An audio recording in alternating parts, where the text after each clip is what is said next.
ଦୁଲକିଲା ବରଗଡ଼ ଆଜିଠାରୁ ପାଲଟିଲା ମଥୁରା ନଗରୀ।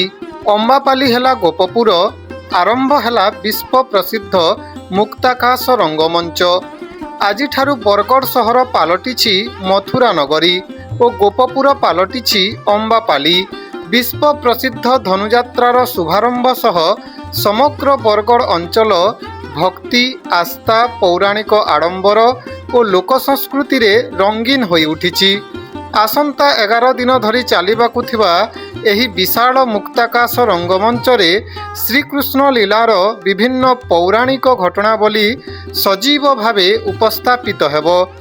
ଧନୁଯାତ୍ରା ଅବସରରେ ବରଗଡ଼ ସହରକୁ ମଥୁରା ଓ ଅମ୍ବାପାଲି ଅଞ୍ଚଳକୁ ଗୋପପୁର ଭାବେ ପରିଚୟ ଦିଆଯାଇଛି।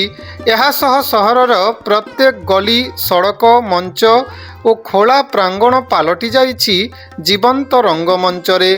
କୌଣସି ଏକ ନିର୍ଦ୍ଦିଷ୍ଟ ମଞ୍ଚ ନୁହେଁ, ସମଗ୍ର ସହର ଏହି ଯାତ୍ରାର ମଞ୍ଚ ଭାବେ ପରିଣତ ହେବା ହିଁ ଧନୁଯାତ୍ରାର ସବୁଠାରୁ ବଡ଼ ବୈଶିଷ୍ଟ୍ୟ।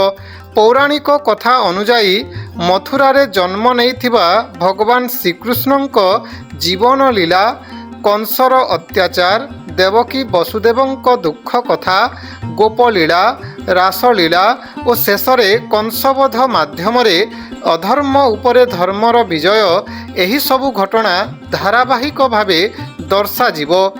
ସ୍ଥାନୀୟ କଳାକାରମାନଙ୍କର ସ୍ୱାଭାବିକ ଓ ଜୀବନ୍ତ ଅଭିନୟ ଧନୁଯାତ୍ରାର ପ୍ରମୁଖ ଆକର୍ଷଣ ରହିଛି, ଯାହା ଦର୍ଶକଙ୍କ ମନମୁଗ୍ଧ କରେ। ଧନୁଯାତ୍ରା କେବଳ ଏକ ନାଟକୀୟ ଉତ୍ସବ ନୁହେଁ, ବରଂ ଏହା ଓଡ଼ିଶାର ଲୋକ ସଂସ୍କୃତି, ଐତିହ୍ୟ ଓ ସାମୂହିକ ଆସ୍ଥାର ଜୀବନ୍ତ ପରିଚୟ। ବିଶ୍ୱର ସବୁଠୁ ବଡ଼ ମୁକ୍ତାକାଶ ରଙ୍ଗମଞ୍ଚ ଭାବେ ପରିଚିତ ଏହି ଧନୁଯାତ୍ରାକୁ ଦେଖିବା ପାଇଁ ପ୍ରତିବର୍ଷ ଦେଶ ବିଦେଶରୁ ହଜାର ହଜାର ଶ୍ରଦ୍ଧାଳୁ ଓ ପର୍ଯ୍ୟଟକ ବରଗଡ଼କୁ ଆସନ୍ତି।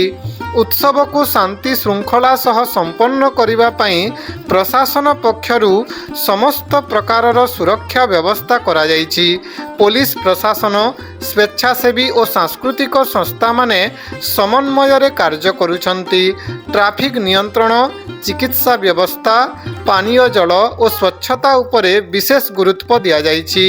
ଧନୁଯାତ୍ରାର ଶୁଭାରମ୍ଭ ଅବସରରେ ଆୟୋଜିତ ସାଂସ୍କୃତିକ ଶୋଭାଯାତ୍ରାରେ ଜିଲ୍ଲାପାଳ ଆଦିତ୍ୟ ଗୋଏଲ, ବରଗଡ଼ ବିଧାୟକ ଅଶ୍ୱିନୀ ଷଡ଼ଙ୍ଗୀ, ଭଟଲି ବିଧାୟକ ଇରାଶିଷ ଆଚାର୍ଯ୍ୟ, ଲୋକସମ୍ପର୍କ ବିଭାଗ ଅଧିକାରୀ ପ୍ରହଲ୍ଲାଦ ଖୋସଲା, ଏସ୍ପି ପ୍ରହଲ୍ଲାଦ ମିନାର ଇତ୍ୟାଦିଙ୍କ ସହ ବହୁ ମାନ୍ୟଗଣ୍ୟ ବ୍ୟକ୍ତି ସାମିଲ ହୋଇ ବରଗଡ଼ ସହର ପରିକ୍ରମା କରିଥିଲେ।